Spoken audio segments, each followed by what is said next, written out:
Hello everyone. बेटा अपन ने कल क्लास में स्टार्ट किया था ऑडिट सैम्पलिंग। ऑडिट सैम्पलिंग क्या होता है? सबसे पहले ऑडिट सैम्पलिंग के अंदर अपन पढ़े कि जो एक्सटेंट ऑफ चेकिंग होता है मैटर ऑफ पीजी होता है। शुरुआत से ही शुरुआत में ही बोल दिया, ठीक है। मतलब ऑडिट सैम्पलिंग मेरे लिए ज़रूरी है क्या, कंपलसरी है क्या? मेरे को 100% चेकिंग करनी हो सारी, मैं कर सकता हूँ क्या? हाँ, कोई कंपलसरी नहीं है। तो पहले ही बोल दिया extent of checking matter of PG होता है, शुरुआत यहाँ से हुई ऐसे की। फिर बोलता है ऑडिट प्रोसेस परफॉर्म करना है लेस देन 100% पे, ठीक है।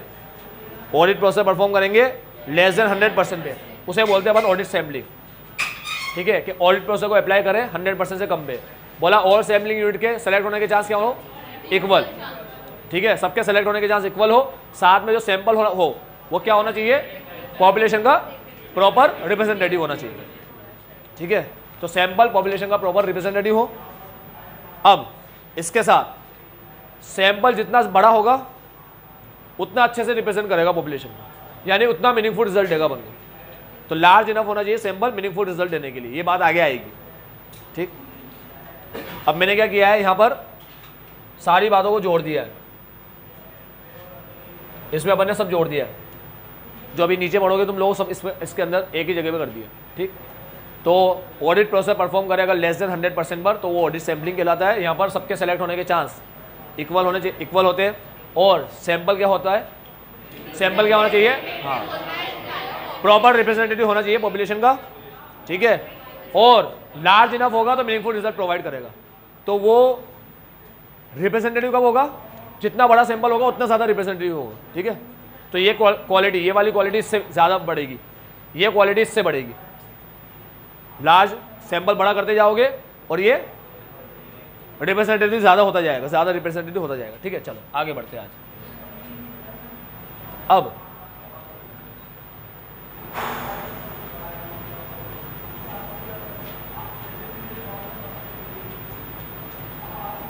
ऑब्जेक्टिव पढ़ लिया था। ऑब्जेक्टिव तो कुछ भी नहीं होता।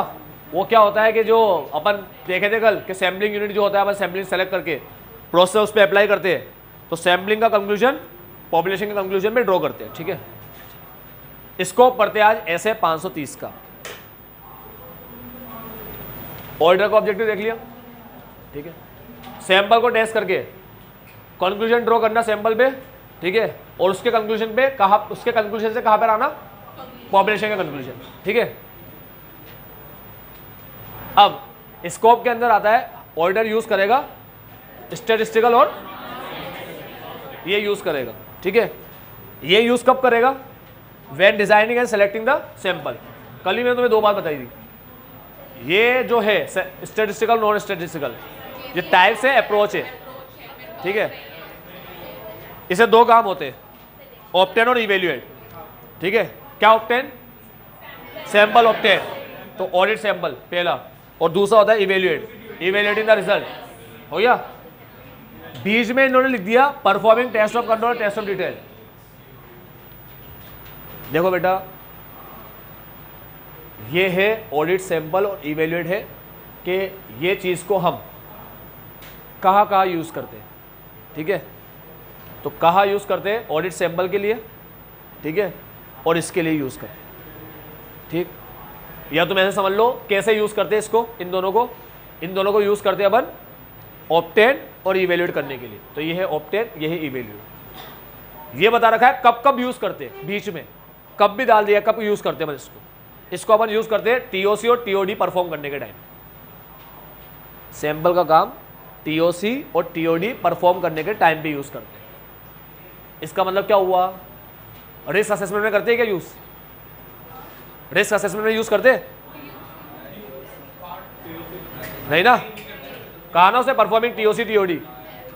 अरे रिस्क असेसमेंट में कैसे यूज़ करोगे? रिस्क असेसमेंट में तुम अंडरस्टैंडिंग ले रहे हो, तुम अंडरस्टैंडिंग तो लो, फिर तुम्हें समझ में आएगा कि सैंपल कौन सा लेना है। बेटा मेरी बात सुनो, एक बात ध्यान से सुनना। हमने 500 के अंदर पढ़ा था मीन्स ऑफ सैम्पलिंग, सॉरी हमने 500 के अंदर पढ़ा था means of selecting item for testing, ठीक है, to obtain audit evidence. Select करते हैं टेस्ट करने के लिए, ठीक है, और टेस्ट करते हैं ऑडिट एविडेंस ऑब्टेन करने के लिए। सेलेक्ट करते हैं टेस्ट के लिए, टेस्ट करते हैं ऑडिट एविडेंस ऑब्टेन करने के लिए। तो ऊपर अपन ने पढ़ा था 500 के अंदर सेलेक्टिंग, टेस्टिंग और ऑब्टेनिंग, ये 3 चीज़ अपन ने देखी थी वहाँ। अब सेलेक्ट करने के जो मीन होते, मीन वो 3 होते, ठीक है। एक तो 100% चेकिंग, एक स्पेसिफिक आइटम, ठीक है, और एक सैम्पलिंग। अब तुम्हें कौन सा वाला यूज़ करना है वो तभी पता पड़ पाएगा जब तुम लोग एंटिटी की अंडरस्टैंडिंग लोगे, ठीक है। इसीलिए रिस्क असेसमेंट को छोड़कर सैम्पलिंग का यूज़ 2 जगह होता है। एक टीओसी रिस्क असेसमेंट के बाद आता है further audit processor. Further audit processor के 2 पार्ट है, एक टीओसी, ठीक है, और एक एसपी। एसपी में टीओडी में करते हैं, एबी में थोड़ी करेंगे। एबी में सैंपल करोगे, अरे एबी में तो चेक करना है, कंपेयर करना है, वो सब पूरा ही कंपेयर करते हैं, सबको ही कंपेयर करते हैं, ठीक है। आई बात समझ में? तो ये बता रहा है कैसे यूज़ करते हैं और ये बता रहा है कब यूज़ करते हैं, कैसे और कब। ऑप्टेन इवेल्युएट के लिए यूज़ करते हैं और कब, परफॉर्मिंग टेस्ट ऑफ कंट्रोल और टीओसी और टीओडी, ठीक है। बड़े आगे यहाँ से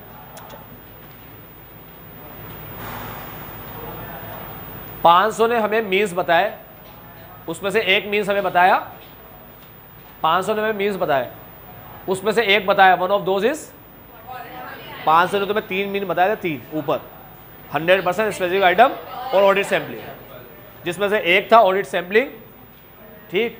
तो ये ऐसे आया जब 530, तो इसने कंप्लीमेंट किया किसको, 500 को, मतलब 530 और 500 मिलके यूज होंगे, ठीक। ये अपन ने कल देखा था। पॉपुलेशन अपन ने देख लिया था, एंटायर पॉपुलेशन का। अब पॉपुलेशन का मतलब होता है, जैसे अगर मान लो तुम लोग सेल के बिल देख रहे हो, तुम सेल चेक करना चाहते हो, तो सेल के लिए तुम इनवॉइस देख रहे हो, तो सेल के लिए तुम्हारा इनवॉइस क्या हुआ, पॉपुलेशन हुआ, ठीक है। तुम लोग अगर डेटर के बारे में जानना चाहते हो, डेटर के बैलेंसेस के बारे में, ठीक है, तुम चाहते हो कि डेटर का एग्जिस्टेंस चेक कर ले अपन, तो तुम एग्जिस्टेंस चेक करने के लिए उससे कंफर्मेशन मंगवाना चाहते हो, ठीक। तो कंफर्मेशन के लिए तुम सैंपल लोगे किस में से, डेटर के बैलेंसेस में से, ठीक है। तो जो डेटर के बैलेंसेस होंगे उनको पॉपुलेशन बोलेंगे, कुछ डेटा सेलेक्ट करोगे उसे सैंपल बोलेंगे, उससे कंफर्मेशन मंगवाओगे, तुम ऑडिट प्रोसेस अप्लाई करोगे। समझ में आई बात? तुम्हें देखना है डेटर एग्जिस्ट करता है नहीं करता, तो तुमने डेटर के पूरे बैलेंसेस ले लिए, पॉपुलेशन के लाएगा, उसमें से तुम कुछ डेटा को सेलेक्ट कर रहे हो, वो सैंपल के लाएगा। अब तुम कंफर्मेशन मंगवा रहे हो, ये तुम परफॉर्म कर रहे हो ऑडिट प्रोसेसर एक्सटर्नल कंफर्मेशन वाला टेस्ट करने के लिए। इससे तुम्हें क्या मिलेगा, क्या ऑब्टेन करोगे इससे, ऑडिट एविडेंस। समझ में आई बात? सेलेक्टिंग, फिर टेस्टिंग, फिर ऑब्टेनिंग, ये 3 वर्ड याद रखना, सेलेक्टिंग, टेस्टिंग, ऑब्टेनिंग। कोई डाउट हो तो बोलो, बढ़ो आगे। अब अगर मान लो मुझे एक ही डेटर के बारे में सब कुछ जानना है, तो उस डेटर के जितने भी सेल इनवॉइस है वो पॉपुलेशन के लाएगा। अब या तो मैं पूरे चेक कर लूं या मैं उसमें सैंपल लूं, अगर गिनती के कम बिल है तो 100% कर लूंगा टेस्टिंग, तो पॉपुलेशन समझ में आता है। अकाउंट रिसीवेबल्स चेक करने यानी कि डेटर्स चेक करने, तो उनके बैलेंस ले लिए, उनसे कंफर्मेशन मंगवाने के लिए सैंपल ले लूंगा। सबसे कंफर्मेशन नहीं मंगवाई जाती कि सबको ही भेज दो लेटर, ऐसे नहीं होता, ठीक है। सैंपल के बेसिस पे कंफर्मेशन मंगवाते हैं। एक चीज़ याद आई, अब अगर एक ही डेटर को चेक करना है तो उसके सारे इनवॉइस क्या कहलाएंगे, पॉपुलेशन। समझ लो पॉपुलेशन कैसे बदल रही है। सारे डेटा को चेक करना है तो उनके अकाउंट बैलेंस, एक ही डेटा को चेक करना है और उसके सारे इनवॉइस, ठीक है। तो तुम क्या चेक कर रहे हो, उससे रिलेटेड तुम्हारे पास कितने डॉक्यूमेंट्स हैं, वो सब मिलकर क्या कहलाते हैं, पॉपुलेशन। अब पॉपुलेशन की हर एक यूनिट, पॉपुलेशन के अंदर हर एक यूनिट, जैसे सेल इनवॉइस पॉपुलेशन है, क्या पॉपुलेशन है, सेल के बिल, सेल इनवॉइस पॉपुलेशन है, तो हर एक बिल कहलाएगा सैम्पलिंग यूनिट्स। समझ गए सैम्पलिंग यूनिट्स क्या होता है? चलो पहले पॉपुलेशन अपन ने देखा कि पॉपुलेशन होता है एंटायर सेट ऑफ डेटा, इसको बोलते हैं पॉपुलेशन, इसको एंटायर सेट ऑफ डेटा को, जिसमें से सैंपल सेलेक्ट करेंगे और कंक्लूजन ड्रॉ करेंगे, ठीक है। पॉपुलेशन अपना एंटायर सेट ऑफ डेटा जिसमें से कंक्लूजन ड्रॉ करेंगे, ये आ गया अपना entire set of data. Sample select करेंगे, कंक्लूजन ड्रॉ करेंगे। अब आगे बोलता है कैरेक्टरिस्टिक्स ऑफ पॉपुलेशन, पॉपुलेशन कैसा होना चाहिए, कार, कंप्लीट, एक्यूरेट।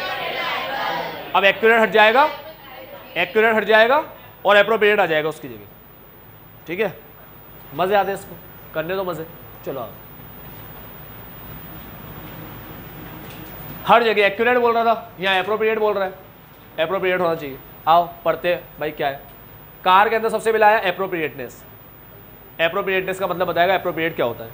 एप्रोप्रिएट होता है जो हमारे ऑब्जेक्टिव के लिए हो, उसे एप्रोप्रिएट बोलते हैं। जो हमारे ऑब्जेक्टिव के लिए हो उसे एप्रोप्रिएट बोलते हैं। मतलब बेटा ये चीज़ तुम पहले ही पढ़ चुके हो, तुम लोग पढ़े थे क्वालिटी यानी कि एप्रोप्रिएटनेस का सफिशिएंट, ऑडिट एविडेंस कैसे होने चाहिए, sufficient and sufficiency relate to, sufficiency is a measure of quantity और appropriateness is a measure of, appropriateness में क्वालिटी आती है, क्वालिटी दो चीज मिलके बनती है,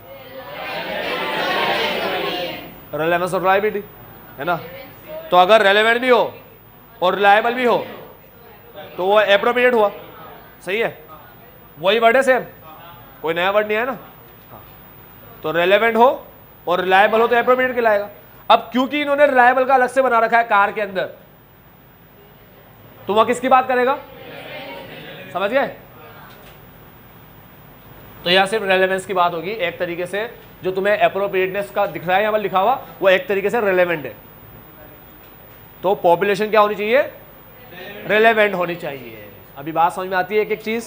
हाँ, तुमने ऊपर एप्रोप्रिएट पढ़ा था, appropriate is a measure of quality, quality में दो चीज आती है, रेलेवेंट और रिलायबल, ठीक है। और रिलायबल का जब अलग से पॉइंट है तो वहां पढ़ाएगा ना रिलायबल, यहाँ तो रेलेवेंट पढ़ाएगा। अब रेलेवेंट के अंदर अपन ने एक चीज देखी थी कि रेलेवेंस अफेक्ट होता है डायरेक्शन ऑफ टेस्टिंग से, ठीक है।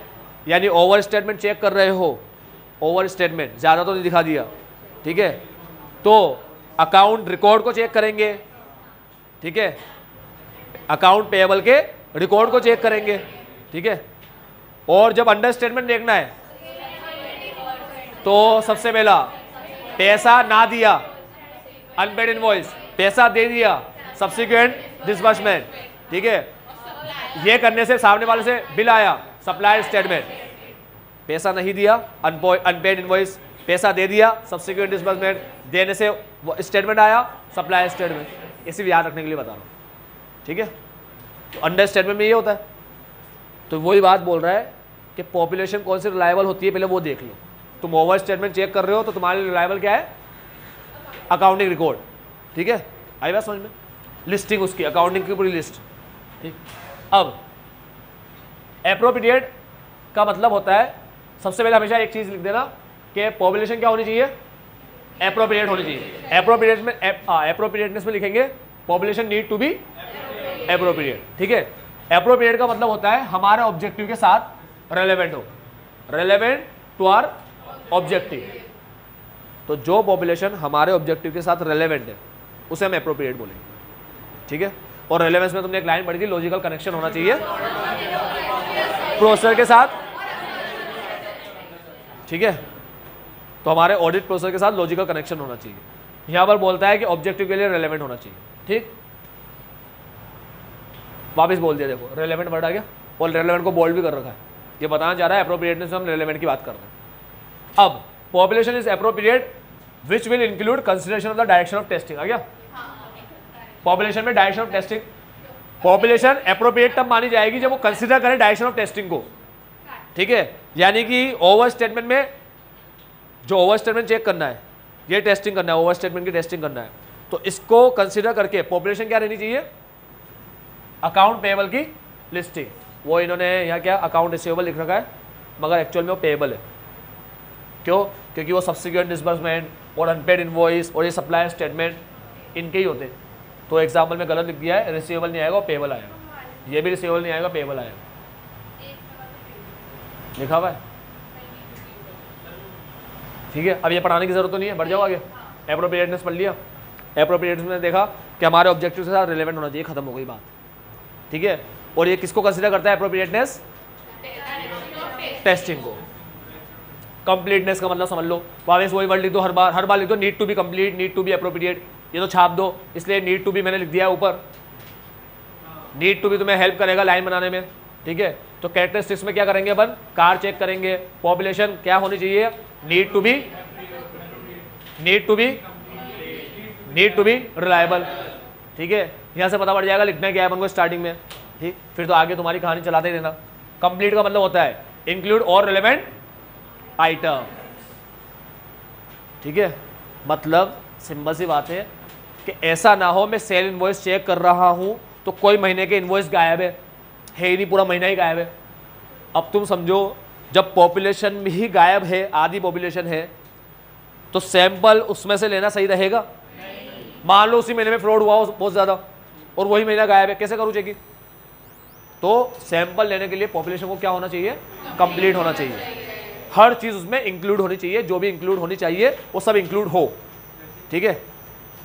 इंक्लूड और रिलेवेंट आइटम्स, मेक कंक्लूजन, तभी जाकर पॉपुलेशन कंप्लीट होगी, तभी जो सैंपल लेकर कंक्लूजन ड्रॉ करोगे वो क्या बनेगा? कंक्लूजन। समझ में आया? अब कंप्लीट मतलब समझ गए ना? सेल चेक कर रहा हूं तो किसी एक महीने का इनवॉइस, सारे इनवॉइस गायब है, उन्होंने कहा फाइल गायब हो गई हमारी 1 महीने की, और तुम्हारी 1 महीने की फाइल गायब हो गई तो मैं कैसे करूं? फिर मैं तो सब में से बराबर सैंपल लेता। अब मेरा सैंपल तो रिप्रेजेंटेटिव बनेगा ही नहीं। क्यों? क्योंकि जिस महीने की तुम्हारी फाइल गायब है, मान लो सितंबर की फाइल गायब है, तो सितंबर का तो मेरे पास आया नहीं इनवॉइस। समझ गए? तो पॉपुलेशन क्या होना चाहिए? सारे आइटम इंक्लूड करें, रेलेवेंट आइटम, सारे रेलेवेंट आइटम इंक्लूड करें, ठीक है? तभी जाकर कंक्लूजन क्या बनेगा? रीजनेबल बनेगा, ठीक है? If population is complete in all respect, conclusion drawn from the population will be, चलो रिलायबल पे आते।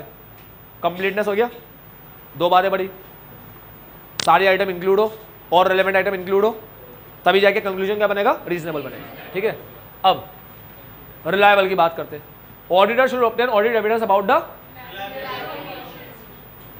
एक ही बात, पागल हो जैसे काम की बात। If population is not reliable with respect to accuracy और सोर्स, अब तुम समझो बात को, अपन सोर्स और नेचर वहां पढ़ ही चुके थे, है ना? अब ये क्या करता है कि लाइन लिख रहे ना अपन, तो ये हर बार कुछ अलग लिख देता है। मतलब आज अगर मैं नोट्स बनाऊं तो मैं नोट्स में सबसे ज़्यादा ध्यान जो रखूंगा वो रखूंगा कि जिस चीज़ को मैंने जैसे एक बार एक्सप्लेन किया है वही चीज़ अगर दोबारा आ रही है तो वैसे ही एक्सप्लेन करूँ मैं उसको, यही ध्यान रखूंगा ना मैं, ठीक है? इसको थोड़ी मतलब है, ये तो कैसे ही बोल देगा। अब तुमने पढ़ा है ऊपर रिलायबल, तो रिलायबल इफेक्ट होता है 2 चीज़ से, नेचर और सोर्स से, ठीक है? जैसे इंटरनल कम रिलायबल होता है, एक्सटर्नल, तो ये कह रहा है if population is not reliable with respect to accuracy और सोर्स। अपन ने पढ़ा था नेचर और सोर्स, अब इसने एक्यूरेसी लिखा। समझो बात को, कार के अंदर एक का मतलब एक्यूरेसी होता है, लेकिन इसने क्या यूज कर लिया यहाँ पर? तो एक्यूरेसी कहाँ यूज करे? एक्यूरेसी तो करेगा यूज, पॉपुलेशन तो कार ही होनी चाहिए, ए मतलब एक्यूरेट ही होनी चाहिए, तब तो कहाँ यूज करेगा? तो बेचारे ने यहाँ कर लिया यूज, कोई जगह ही नहीं उसके पास, ठीक है? कारा थोड़ी बनाएगा वो, कारा। कंप्लीटनेस, एप्रोप्रिएट, रिलायबल और एक्यूरेट, तो कारा बन जाएगा। वो कारा करवा होता है तो कारा नहीं बनाना चाहता वो, तो उसने कहा कि भाई हम यही रख देंगे, एक्यूरेसी भी यही डाल देंगे। The sample drawn will definitely not be, ये कह रहा है अगर पॉपुलेशन रिलायबल नहीं है, अगर पॉपुलेशन रिलायबल ही नहीं है तो सैंपल जो उसमें से निकालोगे फिर वो रेलेवेंट ही नहीं रहेंगे, ठीक है? वो रेलेवेंट ही नहीं रहेंगे। मतलब क्या? मतलब मेरे को किसी चीज़ में डाउट है और मैं ऐसे बंदे से पूछ रहा हूँ जो मुझे लगता है इसको कुछ नॉलेज ही नहीं होगी, इसको तो ABCD पता नहीं होगा, और ऐसा बच्चा मेरे को ज्ञान दे रहा है, ठीक है? ऐसा मेरा दोस्त कोई मेरे को ज्ञान दे रहा है, तो उसको उसकी बात पे तो मेरे को कोई यकीन ही नहीं होगा, उसकी बात को तो मैं यहाँ से सुनूंगा, यहाँ से निकाल दूंगा, ऐसे बकवास कर, इसकी बात क्या सुनूँ, इसको कोई ज्ञान है क्या? बड़ा है मेरे को बताने वाला। तो जिसकी रिलायबिलिटी में शक होता है उसकी बात तुम्हारे लिए कभी क्या नहीं रहेगी? रेलेवेंट नहीं रहेगी, ठीक है? तो जिसकी रिलायबिलिटी में शक हो उसकी बात रिलेवेंट नहीं रहेगी। तो रिलायबल के अंदर बोलता है विद रेस्पेक्ट टू नेचर और सोर्स, नेचर की जगह एक्यूरेसी डाल दिया, ठीक है? अगर वो रिलायबल नहीं है तो रेलेवेंट भी, मतलब अगर पॉपुलेशन रिलायबल नहीं है तो सैंपल रेलेवेंट नहीं है, पॉपुलेशन रिलायबल नहीं है तो सैंपल रेलेवेंट नहीं है। ये अपन पढ़े कार। एप्रोप्रिएटनेस का मतलब होता है रेलेवेंट होना चाहिए हमारे स्पेसिफिक ऑडिट ऑब्जेक्टिव के साथ, ठीक है? ये हम पढ़े एप्रोप्रिएटनेस करना, उसके साथ रेलेवेंट होना चाहिए। और एप्रोप्रिएटनेस बात रेलेवेंट की करता है तो डायरेक्शन ऑफ टेस्टिंग आ जाएगा। फिर तुम्हें पता ही हो ओवर स्टेटमेंट, अंडर स्टेटमेंट, उसमें अकाउंट रिकॉर्ड आ गया, ये अनपेड इनवॉइस, सब्सिक्वेंट डिसबर्समेंट और एसएस सप्लाई स्टेटमेंट, ठीक है? जब एक बार अपन यहाँ से याद कर लेते हैं नोट्स में से, फिर तो अपन को पता ही होता है भाई यहाँ वर्ड लिखे हुआ उसका मतलब क्या है, ठीक? चलो आ जाओ।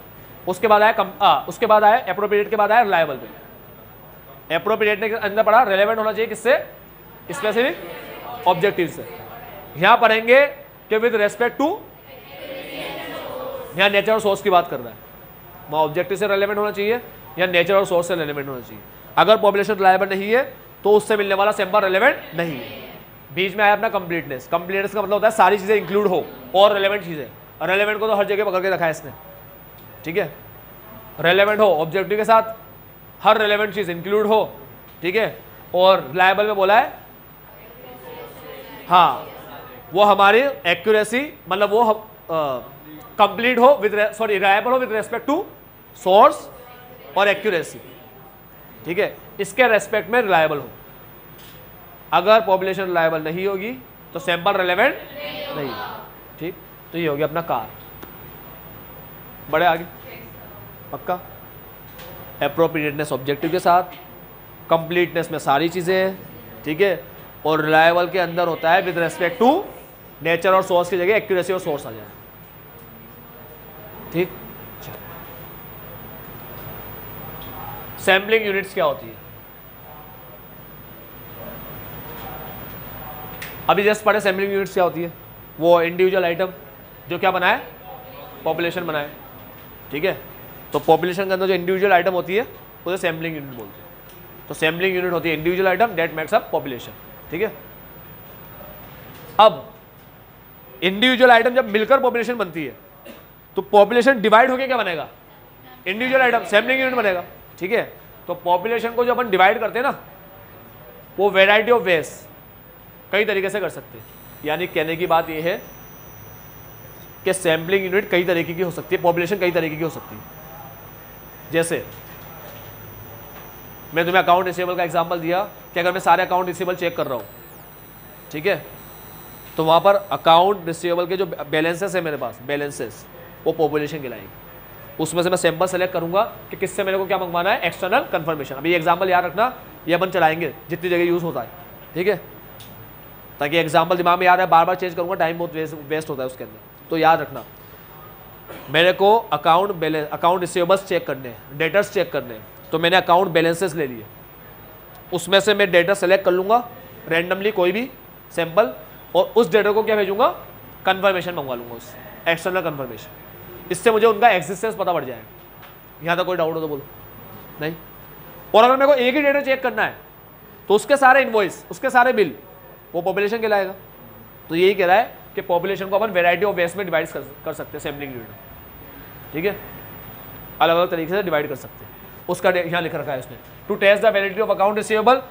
अगर अकाउंट रिसीवेबल की वैलिडिटी चेक करना है तो sampling unit could be defined as customer balance. आई बात समझ में? देखो बेटा, तुम लोग सैम्पलिंग यूनिट डिसाइड करोगे कि भाई हमारे लिए सैम्पलिंग यूनिट ये रहेगी, तो सारी सैम्पलिंग यूनिट मिलकर क्या बनेगी, सॉरी का है पॉपुलेशन, ठीक है। आई बात समझ में? तो ऐसे सैम्पलिंग यूनिट क्या बताया कि सैम्पलिंग यूनिट का मतलब होता है इंडिविजुअल आइटम। इंडिविजुअल आइटम को सैम्पलिंग यूनिट्स बोलते हैं, जो मिलकर क्या बनती है, और पॉपुलेशन डिवाइड हो सकती है किसमें, इन वेराइटीज ऑफ वेज। जैसे अगर मेरे को चेक करना है, ये एग्जांपल है अकाउंट रिसीवेबल, तो मेरे लिए अकाउंट बैलेंस क्या हो गया, पॉपुलेशन। कस्टमर का बैलेंस क्या हो गया, पॉपुलेशन। उसके बाद बोलता है कि अगर मेरे को एक ही कस्टमर के बारे में चेक करना है तो उसके इनवॉइस क्या हो गए, पॉपुलेशन। पॉपुलेशन सैंपल तो उसमें से लूंगा मैं, मेरे को एक ही कस्टमर चेक करना है तो उसके सारे इनवॉइस जितने भी है उस कस्टमर के इनवॉइस वो पॉपुलेशन हो गए। अब या तो मैं सारे चेक कर लूँ या मैं उसमें से सैंपल लेकर चेक कर लूँ। बेटा तुम्हारे दिमाग में ये बात जाती है, ठीक है। तो मेरा पर्पस बदलेगा तो सैम्पलिंग यूनिट बदलेगी, यानी कि पॉपुलेशन बदलेगी, ठीक। यूज सैम्पलिंग यूनिट क्या होता है, अब इसमें सैंपल ले लिया तो हम उसको यूज करते हैं एक्सट्रापोलेशन ऑफ पॉपुलेशन की तरह। एक्सट्रापोलेशन एक वर्ड है, इसका मतलब बता देता हूँ। अभी इसका टेंशन मत लो, इस लाइन को याद ना भी रखना हो ना तो इस लाइन का मीनिंग बता दो पहले सिंपल भाषा में, ठीक है। वो मीनिंग ये है कि सैंपल पे कंक्लूजन ड्रॉ करके उसे किस पे अप्लाई करना, उसे बोलते हैं एक्सट्रापोलेशन। बताऊंगा, वही बताऊंगा अभी। समझे क्या बोला मैंने? ऐसे कहा सैंपल पे, बेटा तुम लोग सैंपल टेस्ट करोगे, तुम्हें सैंपल में गलती मिली, ठीक है, तो सैंपल के कंक्लूजन को, जैसे अगर मान लो 1000 में से 100 सैंपल लिए, अभी एग्जांपल के तौर पे समझा रहा हूँ, ठीक है। अभी 1000 में से मान लो मैंने कितने सैंपल लिए, 100 में मेरे को 2 गलती मिली, ठीक है, या 100 में मेरे को 20,000 की कम स्टेटमेंट मिला। 100 सैंपल में 20,000 का स्टेटमेंट मिला, तो 100 में 20 का मिला, बिल तो 1000 थे, ठीक है, तो 1000 में कितने मानूंगा एज पर प्रोबेबिलिटी थियरी?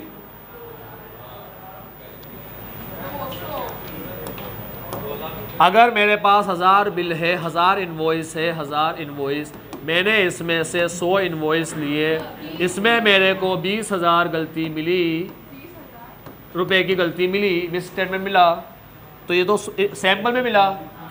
इसके कंक्लूजन को किस पे अप्लाई करूंगा? तो पॉपुलेशन में कितनी गलती हो सकती है? हो सकती है, होगी, कंफर्म ऐसा नहीं होता। 20,000 है बेटा, बेटा मैंने 1000 में से 100 इनवॉइस लिए, हाँ, एक जीरो कम है, इससे 20,000 गलती दिखी इसके अंदर, तो अगर 100 में 20,000 है तो 1000 में कितनी? 2 जीरो बढ़ाओ,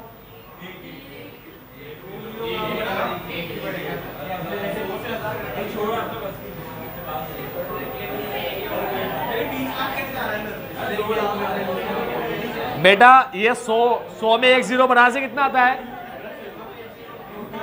1000 आता है, 1000 आता है ना, 1000 आता है, तो 20,000 में एक जीरो बढ़ाने से कितना आएगा? तो 2 लाख ही तो लिखा है सर। 20,000 कहाँ से आया? अरे 20,000 गलती मिली, इस इनवॉइस को चेक करने से 20,000 की मिसस्टेटमेंट मिली।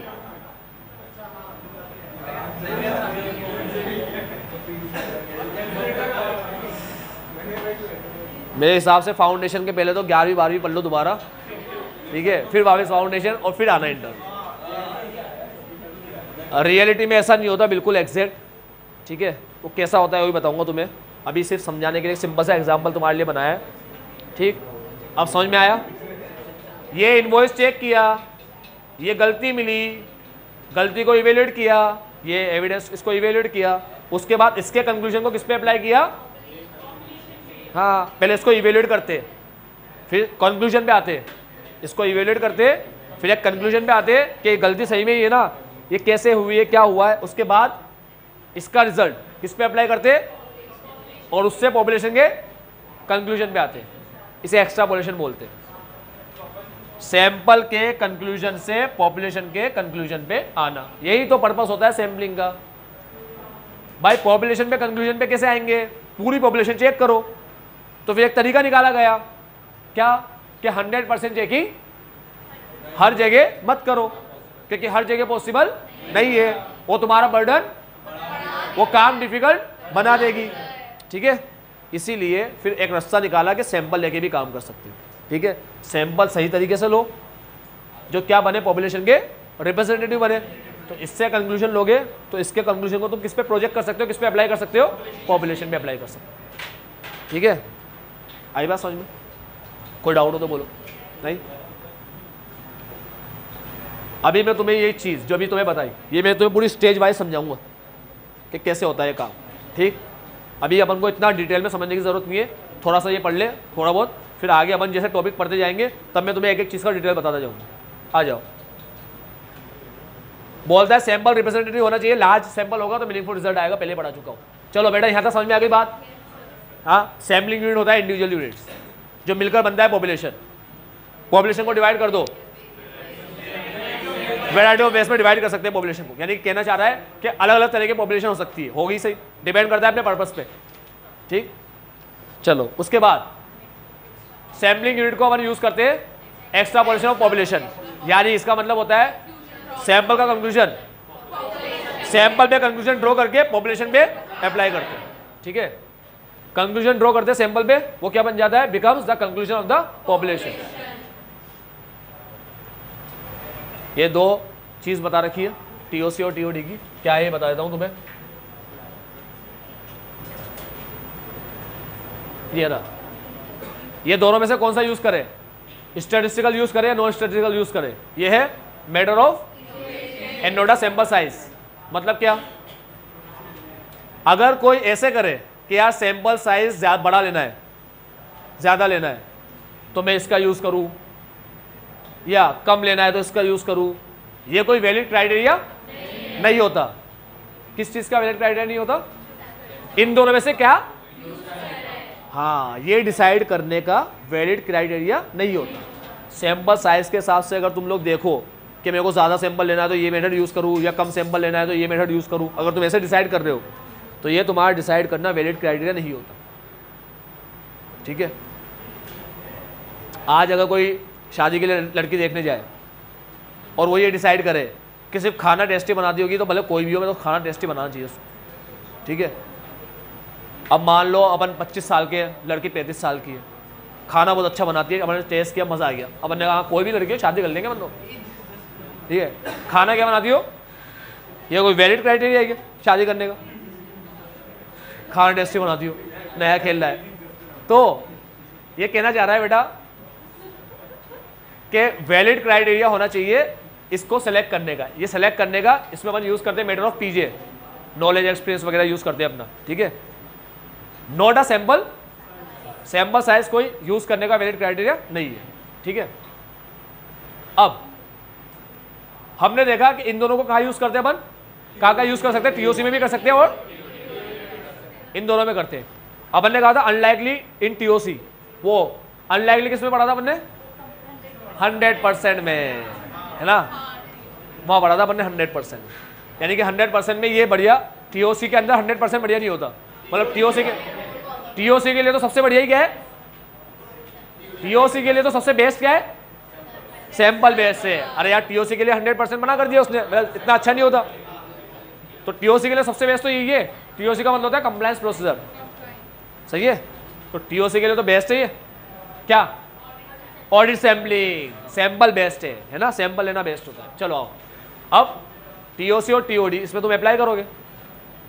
अब टीओसी में जब तुम अप्लाई करोगे तो तुम्हें क्या मिलेगा, तुम टीओसी में क्या करते हो, कंट्रोल का क्या चेक करते हो, इफेक्टिवनेस, कंट्रोल इफेक्टिवली ऑपरेट हो रहा है या नहीं हो रहा है, ये चेक करते हो टीओसी में।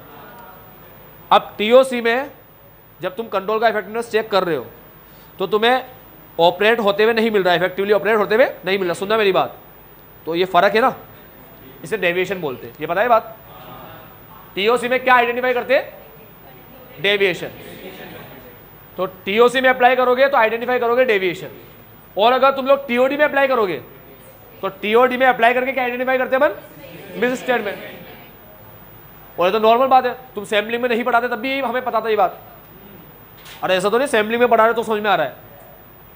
ठीक है, टेस्टिंग का काम ही ये होता है, टीओसी की टेस्टिंग डेविएशन बताती है और टीओडी की टेस्टिंग मिस स्टेटमेंट बताती है। और जब तुम बिल विल चेक करोगे तुम्हें मैच होते हुए नहीं मिलेगा, तुम्हें कुछ चीज़ गायब मिलेगी, इसका मतलब मिस स्टेटमेंट है, डेविएशन थोड़ी हो। ठीक है, टीओसी में मिलता है डेविएशन, टीओडी में मिलता है मिस स्टेटमेंट। तो बस वो फॉरवर्ड का चार्ट बना रखा है उसका यहाँ पर। आओ आगे बढ़ते हैं, अप्रोचेस पे आ गए। अप्रोचेस किसके लिए होते हैं, इनेबल द ऑर्डर, ऑब्टेन और इवेल्यूएट के लिए होते हैं, पढ़ लिया अपन ने। आ जाओ अब स्टैटिस्टिकल पढ़ते हैं क्या होता है, स्टैटिस्टिकल सैम्पलिंग किसे बोलते हैं, 3 पार्ट में बता रखा है, 1 2 3। पहली बात तो सुन लो, स्टैटिस्टिकल सैम्पलिंग क्या है, एक मेथड या अप्रोच, अप्रोच है ना। तो 2 बात तो कंफर्म करेगा, ऑब्टेन और इवेल्यूएट, है ना। तो देखो स्टैटिस्टिकल सैम्पलिंग वो होता है जिससे an approach to sampling that has a random selection of the sample item, sample item को रैंडमली सेलेक्ट करें। तो यह बात आ गई सिलेक्शन की, आ गई ऑब्टेन की बात आ गई, ऑब्टेन सिलेक्शन मतलब ऑब्टेन, ऑब्टेन मतलब सिलेक्शन। ठीक है, अब इवेल्यूएट करना है, तो इवेल्यूएट के लिए आ गया इवेल्यूएट, उसके लिए यूज़ करेंगे प्रोबेबिलिटी थियरी का। ठीक है, जो तुम लोग अभी कर रहे थे ना प्रोजेक्शन करने में, इसमें इतनी मिस्टेक होती है। ठीक है, तो 1000 बिल में कितनी मिस्टेक होगी, ठीक है, इसमें तो 1000 बिल में कितनी मिस्टेक होगी, चांसेस देख रहे हो तुम लोग मिस स्टेटमेंट के चांसेस। तो कभी भी किसी के चांसेस देखना होता है तो एक ही चैप्टर है चांसेस का, तो प्रोबेबिलिटी, जिसका मतलब ही चांसेस होता है। तुम्हें प्रोबेबिलिटी पता पड़ती है, पॉसिबिलिटी पता पड़ती है कि इतनी मिसस्टेटमेंट हो सकती है 1000 बिल के अंदर। अगर हमें 100 में 20,000 मिल गई ना, तो 1000 में कितनी हो सकती है, 2 लाख। ठीक है, फिर the use of probability theory including measurement of sampling risk characteristics, ये लाइन ये समझना, ये थोड़ी भारी लाइन है, समझ में नहीं आई। अब मैं तुम्हें तीनों लाइन समझाता हूँ अच्छे से एक एग्जाम्पल से, उससे तुम्हें सैम्पलिंग स्टैटिस्टिकल सैम्पलिंग समझ में आ जाएगी। और ये एक बार समझ में आ गई तो फिर नॉन स्टैटिस्टिकल तो वो सिंपल है। आओ समझे, 3 चीज़ याद है, सेलेक्ट करेंगे, रैंडम सिलेक्शन होगा, रैंडम इवेल्यूएट होगा प्रोबेबिलिटी थ्योरी से, 2 सेलेक्ट करेंगे, रैंडम इवेल्यूएट होगा प्रोबेबिलिटी थ्योरी से। अब इसका मीनिंग समझाऊंगा एग्जांपल से। और प्रोबेबिलिटी थ्योरी का जो यूज होगा वो इसमें भी होगा, सैम्पलिंग रिस्क को मेजर करने के लिए। ठीक है, मतलब सेलेक्ट भी करेगा, इवेल्यूएट भी करेगा, रिस्क मेजर भी करेगा। Select, evaluate, risk measure. आओ क्या मतलब होता है इसका।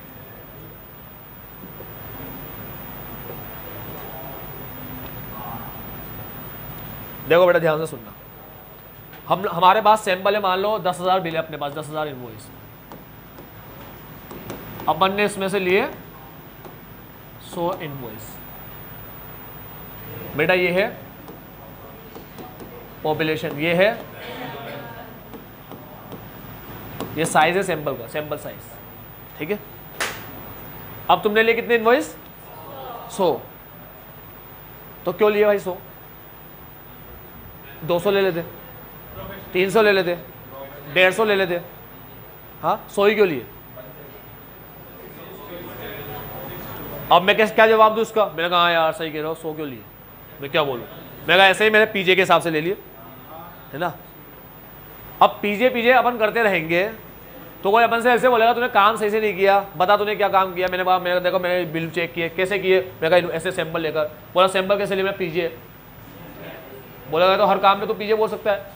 ठीक है, तो अपने पास कोई सबूत देने का या प्रूव करने का कोई बेसिस तो।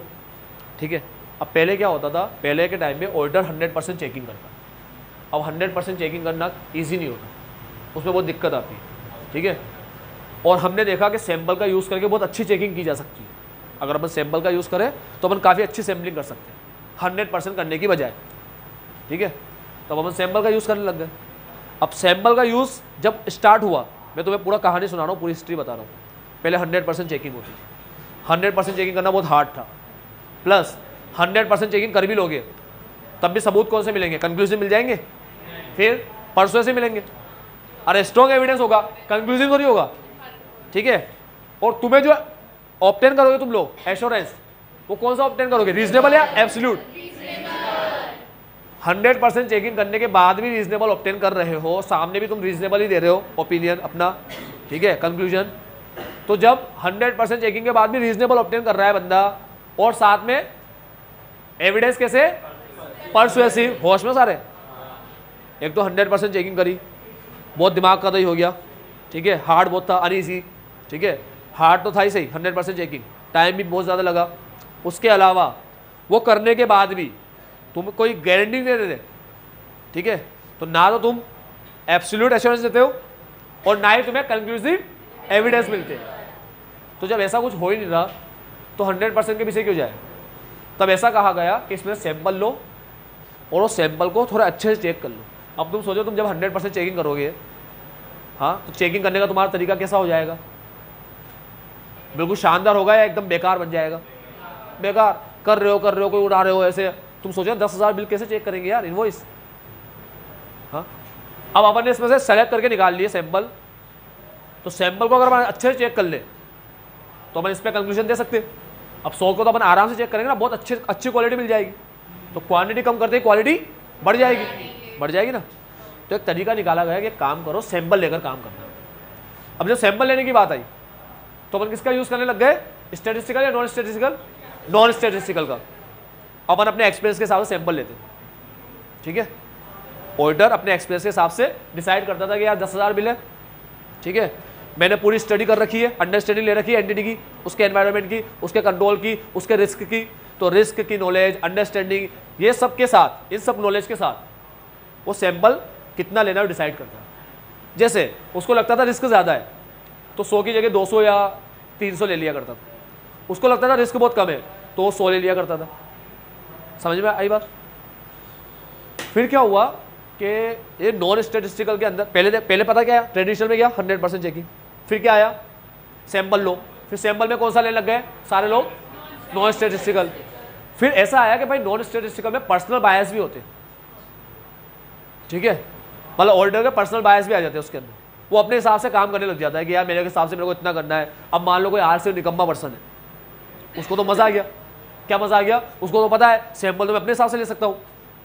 तो जब अपने हिसाब से लेने की बात आ गई तो ये पर्सन टू पर्सन डिफर करने लग गया, क्योंकि ये तो सब्जेक्टिव मैटर हो गया भाई। जहां पर ऑडिटर अपने पर्सनल एक्सपीरियंस और नॉलेज से काम कर रहा है तो सब्जेक्टिव मैटर हो गया, क्योंकि ऑडिटर को बदलो तो सैंपल साइज नहीं बदलेगी क्या। अगर एक ऑडिटर 100 ले रहा है तो क्या हर ऑडिटर आके 100 ही लेंगे, तो पर्सनल बायस आ गया यहाँ पर, ठीक है। अब ऑडिटर को भी बुला के पूछ भी लिया तो ऑडिटर क्या बोलेगा, ये तो हमारा पीजे है, हमारी मर्जी पड़ेंगे 100 लेंगे, ठीक है। अब कोई 50 ले रहा है, 50 अपन कह रहे हैं यार 10,000 बिल में से 50, या कोई तो 20 ही ले रहा है, चलो अब 10,000 बिल में से 20 ले लिए किसी ने, तो तुम क्या बोलोगे उसको, क्या सैंपल सही नहीं है, वो बोला सही क्यों नहीं है, तुम क्या बोलोगे, क्या सैंपल बिल्कुल ही स्मॉल, साइज बहुत स्मॉल है तेरी सैंपल साइज, ठीक है। तो सैंपल साइज इतनी कम रखेगा तू तो कहाँ से रिप्रेजेंटेटिव होगा, तो क्या बोलेगा तुमसे, क्या तुमने बताया सैंपल साइज, ऐसे बोलेगा तूने बताया सैंपल साइज, ऐसे बोलेगा नहीं बताया, तो बस फिर तुमने तो कहा पीजे पीजे पीजे कर रहे हो इतनी देर से, तो लो पीजे, ठीक है। ये तुम्हें मिल गया पीजे, हमारा पीजे 20 बिल का बोलता है कि 20 सही है। उसने बोला यार ये कौन सी बात कर रहे हो, ऑर्डर बोला आप भी कौन सी बात कर रहे हो, हाँ आप भी तो कह रहे हो पीजे वगैरह कर रहे हो, तो आपने कुछ थोड़ी बताया हमें। अब पर्सनल बायस आ गए ना यहाँ पर, अब बहुत बड़ी प्रॉब्लम हो गई। फिर एक मेथड आया स्टैटिस्टिकल सैम्पलिंग अप्रोच, बोला कि भाई एक काम करो, मैथमेटिकल और साइंटिफिक, बहुत ज़्यादा साइंटिफिक बन जाओ, ठीक है। अब मैथमेटिकल टूल्स का यूज़ करो, मैथमेटिकल स्टैटिस्टिकल टूल्स का यूज़ करो, मेथड का यूज़ करो। तो अब मैथमेटिकल और स्टैटिस्टिकल मेथड का यूज़ होगा, मतलब क्या होगा, अब पूरे तरीके से काम होगा। यानी जब सैंपल लिए जाएंगे, तो सैंपल साइज डिसाइड करना है, ठीक है। तो सैंपल साइज डिसाइड करने में भी पूरा एक कैलकुलेटर तरीके से हम सैंपल साइज डिसाइड करेंगे, भाई कितना सैंपल साइज है 10,000 बिल में से, ठीक है। रिस्क ज़्यादा ये वो सारी फैक्टर को कंसीडर करके, ठीक। अब क्या होता है, इसके लिए सॉफ्टवेयर भी बनाया गया। अब सॉफ्टवेयर में तुमसे सारी चीज़ें पूछता है, तुमसे पूछता है भाई बिल कितने हैं, तुमसे पूछता है कि बिल इतने हैं तो ये बताओ रिस्क कितना तुमने असेस किया, वो सारे फीड करते रहो सॉफ्टवेयर में, सारे वो सॉफ्टवेयर के अंदर सब फिल करो। फिर सॉफ्टवेयर बताया तुम्हें क्या बताएगा, सॉफ्टवेयर तुम्हें बताएगा कि तुम्हें सैंपल साइज इतना लेना चाहिए, वो सॉफ्टवेयर बता देगा तुम्हें। उसमें तुम पॉपुलेशन लिखो 10,000 इनवॉइस है, उसके बाद सब चीज़ें लिखते चले जाओ, रिस्क इतना है, ये इतना है, ये ऐसे पूरा बताते चले जाओ, जो भी तुमने अंडरस्टैंडिंग लिए, जो भी तुमसे पूछ रहा है, 2-3 चीज़ें तुमसे कुछ सवाल करेगा बस वो, ठीक है। और फील्ड को फिल करते चले जाओ। वो करने के बाद वो तुम्हें खुद बता देगा सैंपल साइज क्या है। अब यहाँ पर्सनल बायस आया क्या, नहीं, सॉफ्टवेयर कर रहा है सारे काम, और सॉफ्टवेयर की कोडिंग जो हुई है वो मैथमेटिकल और स्टैटिस्टिकल मेथड को अप्लाई करके की गई है। आई बात समझ में, ठीक है। जैसे अभी शेयर मार्केट का सॉफ्टवेयर है, वो शेयर की प्राइस का मीन मीडियन वगैरह सब निकाल के बता देते हैं तुम्हें, भाई स्टैंडर्ड डेविएशन कितना फ्लक्चुएशन है प्राइस में, सब निकाल के बता देते हो। तो उनकी कोडिंग में पूरा स्टेट डाला गया है, ठीक है। आज जो तुम्हें सिंपल सी भाषा में बताऊँ, ये अपना जो प्ले स्टोर वगैरह होता है इसमें स्टार रेटिंग दी जाती है, इतना स्टार, उसके अंदर मीन वाला वो डाला गया होता है, ठीक है, फॉर्मूला। क्यों मीन का फॉर्मूला डालते हैं, क्योंकि जितने भी लोग स्टार देते हैं सबका एवरेज करके बताते हैं अपन को, ठीक है। तो अब सॉफ्टवेयर काम कर रहा है, कोई भी आगे मुझसे नाटक करेगा, मैं बोलूंगा देखो मैंने इन्फॉर्मेशन फीड करी है और ये एंटर मारा, ये सॉफ्टवेयर ने बताया इतना सिंपल लेना है। अब सॉफ्टवेयर ने बता दिया कितना सिंपल लेना है, सॉफ्टवेयर सिर्फ ये नहीं बताता कितना सिंपल लेना है। अब सॉफ्टवेयर देखो क्या बताता है, सॉफ्टवेयर यही बताता है कि सैंपल अगर ज़्यादा लोगे, सैंपल के सामने उसका रिस्क बताता है, रिस्क, सैंपल अगर ज़्यादा लोगे तो सैम्पलिंग रिस्क कम हो जाएगा, सैंपल अगर कम लोगे, इतना लोगे तो इतना रिस्क होगा, इतना रिस्क होगा, इतना रिस्क होगा, इस पे इतना, इस पे इतना, इस पे इतना, इस पे इतना, इस पे इतना, इस पे इतना, हर सैंपल में कितना रिस्क होगा वो बता देगा। तो अभी ये लाइन समझ में आई? सॉफ्टवेयर तुम्हें सिर्फ ये नहीं बताएगा सैंपल साइज क्या है, सैंपल साइज के सामने रिस्क भी बता देगा, ठीक है। इतना सैंपल लेने में इतना ही रिस्क रहेगा बस, लेकिन तुम और कम करते हो तो रिस्क बढ़ जाएगा, लेकिन तुम और बढ़ाते हो तो रिस्क थोड़ा ही कम होगा, ऐसा और थोड़ा ही कम होगा, क्योंकि हम तुम्हें वैसे ही बहुत कम ही रिस्क बता रहे हैं। हाँ, तुम्हें बढ़ाना हो तो बढ़ा सकते हो, रिस्क थोड़ा और कम हो जाएगा बस, लेकिन सैंपल भी कम करोगे तो रिस्क बढ़ता चला जाएगा। अब तुम डिसाइड कर लो, ठीक है। तो सॉफ्टवेयर जनरली जो बताता है अपन वो सैंपल साइज एक्सेप्ट कर लेते। और वैसे भी क्या होता है, हमें ऑडिट रिस्क को रिड्यूस करना है तो ये एक्सेप्टेबली जीरो तो हो ही सकता, समझिए बात। तो ये सैंपल सेलेक्ट करेंगे, अभी सेलेक्ट नहीं किया, अभी तो सिर्फ वो बताया, वो अभी तो सिर्फ एक ही काम किया है, क्या सैंपल साइज डिसाइड किए, उससे मुझे क्या पता पड़ गया, आई बात समझ में, ये वाला पॉइंट समझ में आ गया। ठीक, अब बात करते किसकी किसकी बात करते, सेलेक्ट थोड़ी किया अभी, 100 इनवॉइस निकाले थोड़ी है, अभी तो सिर्फ डिसाइड किया है कि 10,000 में से 100 निकालेंगे। अब कैसे निकाले, बोलता है रैंडम। पढ़ोगे तुम लोग आगे मेथड, मैं तुम्हें रैंडम बता देता हूँ रैंडम में क्या करेंगे।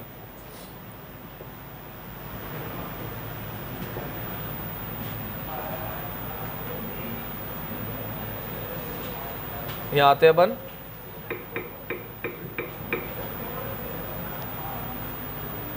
आ गया रैंडम नंबर जनरेटर, ठीक है।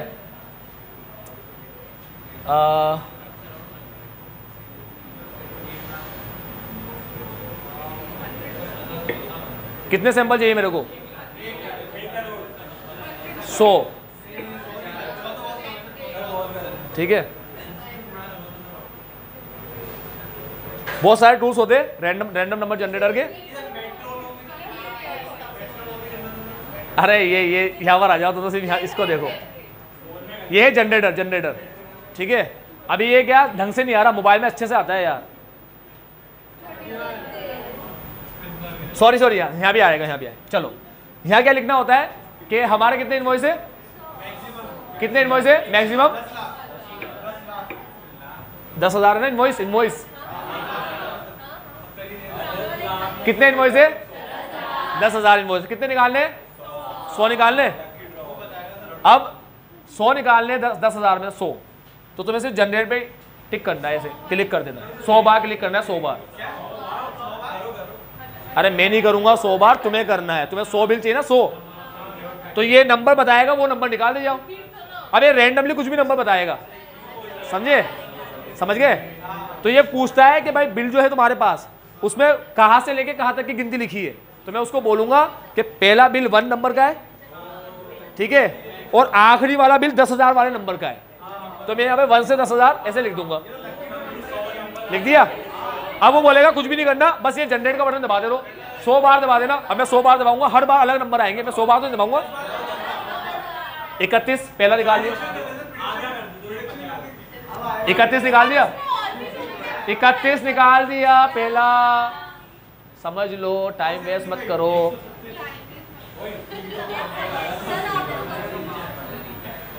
मत करो यार, इतनी मस्ती मत करो, लिमिट में करो थोड़ी, चलो पीछे ही पड़ जाते हो किसी के। पहला नंबर 383 निकालो, 1 2 3, तुमने गिनती में 10,000 लिखा है, इसलिए वो 5866 भी बता रहा है, तुम वहां 100 लिखते हैं तो 100 के अंदर ही चलते नंबर। चौथा ये वाला इनवॉइस निकाल लूंगा 5618, 5 ये निकाल लूंगा 8,000, 9,000, ये 7 8 9 10, 883 भी आ गए, ये 11, ये 12, ये 13, ये 14, हर बार अलग नंबर आएगा, 100 के 100 बार अलग नंबर आएगा, समझ में आया, 100 के 100 बार। अब तुम्हारा पर्सनल बायस आएगा ही नहीं यहाँ पर, ये तो कुछ भी बताएगा तुम्हें, ठीक है। और एक और चीज, जिस सीक्वेंस में भी तुम नंबर देख रहे थे, हर बार यही सीक्वेंस नहीं चलता, रैंडम नंबर जनरेटर है। रैंडम का मतलब ये होता है कि पता ही नहीं पड़ेगा अब क्या आने वाला है, ठीक है। अगर ये हर बार तुम्हें 1 से 10,000 में यही गिनती दे लाइन से, मतलब जैसे भी 3108 आया तो हर बार 3108 के बाद यही आए, तो फिर रैंडम कहां से हुआ, ये रैंडम टेबल। अब पहले क्या होता था, अभी तो बहुत सारे सॉफ्टवेयर आ चुके हैं, मैंने तुम्हें कहा ना हर चीज के सॉफ्टवेयर है, ऑल्टर कई सारे सॉफ्टवेयर यूज करता है, ये बात याद रखना तुम लोग, ऑल्टर कई सारे सॉफ्टवेयर यूज करता है, ठीक है। वो तो ये गूगल पे खुल जाता है, ऐसे मैं तुम्हें यहाँ खोल के दिखा दिया, ठीक। अब मेरी बात सुनो, कई सारे सॉफ्टवेयर होते हैं। अब ये है रैंडम नंबर जनरेटर, इसके पहले लोग यूज करते थे टेबल ऑफ रैंडम नंबर, टिपेट्स वगैरह की टेबल आती थी, वो लोग ऐसे टेबल बनाकर देते थे। टेबल में क्या नंबर लिखे होते थे, पूरे टेबल में नंबर लिखे होते थे, ठीक है। टिपेट्स की टेबल भी बता दूंगा, मगर अभी इतना टाइम क्यों वेस्ट करें। तो एक टेबल समझिए, टेबल कॉलम, और ये रो बनी हुई है, कॉलम बने हुए, हर एक सेल के अंदर, सेल बन गया ना सेल, हर एक सेल में नंबर लिखे होते थे।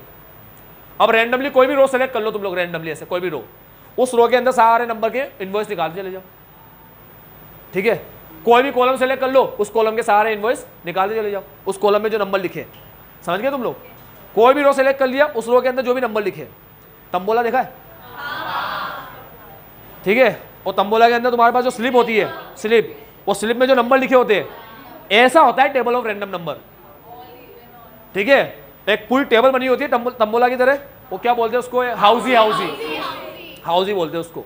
तो हाउजी गेम में लाइन से नंबर लिखे होते हैं अलग अलग, सब अलग अलग, रैंडमली कुछ भी लिखे होते हैं, हर पढ़ने के बाद अलग अलग कुछ भी स्लिप आती है। तो टिपेट्स की एक टेबल बनाई गई है, ऐसे कई सारी टेबल ऑफ रैंडम नंबर होती है, ठीक है। आजकल तो सिस्टम टेबल भी निकाल देता है, लेकिन मैं टेबल को निकाले, ये जनरेटर है ही तो से अपने पास, बस बटन दबाते रहो, नंबर आते रहेंगे कुछ भी। हाँ हाँ हाँ, अगर तुम लोग जितना ज्यादा टेक्निकल जाओगे, सॉफ्टवेयर वगैरह का यूज करोगे, उतना ज्यादा तुम्हारा पर्सनल बायस कम होगा। अभी बात समझ में? ठीक है। स्टेप 1 सैंपल साइज डिसाइड किया, रिस्क भी पता पड़ गया, measurement of risk. Step 2 sample select किया रैंडमली, मेरा कोई बायस ही नहीं उसके अंदर, तभी तो स्टैटिस्टिकल कहलाएगा, ठीक है, इसमें बिल्कुल अपना बायस नहीं आएगा।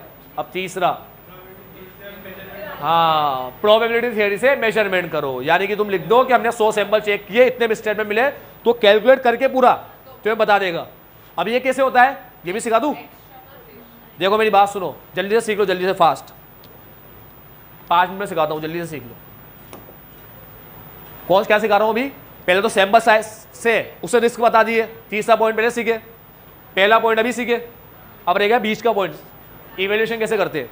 एक बच्चे ने कहा एक टीचर से कि सर मैं अभी फाउंडेशन का एग्जाम, इंटर का एग्जाम देने जा रहा हूँ, आप मेरा टेस्ट ले लो, ठीक है, ताकि मुझे पता पड़ जाए एग्जाम में कितने नंबर आएंगे, मेरी परफॉर्मेंस क्या है, ठीक है, कम होगी तो मैं सुधार लूंगा। टीचर ने उसको पेपर दे दिया, जब बच्चे ने पेपर देखा तो 30 नंबर के एमसीक्यू थे उसमें, 30 मार्क्स के सारे के सारे एमसीक्यू, बस, और कुछ भी नहीं था। बच्चा इसमें से लेकर आया 15, टीचर ने कहा बेटा तू 15 लाया तो तू 100 में से 50 लाएगा एग्जाम में, जा, ठीक है, ये अपना प्रेडिक्शन, 100 में से 50 लाएगा। बताओ ये प्रेडिक्शन सही है क्या? एमसीक्यू के बेस पे से कर सकता हूँ क्या? नहीं, मेरे को क्या करना पड़ेगा, कुछ एमसीक्यू भी होते हैं, डिस्क्रिप्शन भी होते हैं, दोनों डालने पड़ेंगे मेरे को, ठीक है। चलो अब मैंने क्या किया, मैंने अब इस बार ऐसे नहीं किया, मैंने कहा चलो मेरी गलती पता पड़ गई मेरे को, पॉपुलेशन का रिप्रेजेंटेटिव नहीं था ये सैंपल, क्यों नहीं था? क्योंकि पॉपुलेशन के अंदर अलग अलग तरह के कैरेक्टरिस्टिक्स थे, मैंने सबको कवर नहीं किया। चलो अब मैं लेता हूँ 30 क्वेश्चन 30 मार्क्स से, जिसमें से 10 मार्क्स 30 मार्क्स, जिसमें 10 मार्क्स एमसीक्यू, बचे हुए 20 मार्क्स डेस्क्रिप्टिव पेपर, ठीक है। ये हो गया 30 मार्क्स 20 मार्क्स, यहाँ लिख देता हूँ, चलो 10 और 20। बेटा बच्चे को 10 में से 5 आए और 20 में से 10 आए, 15 हो गए।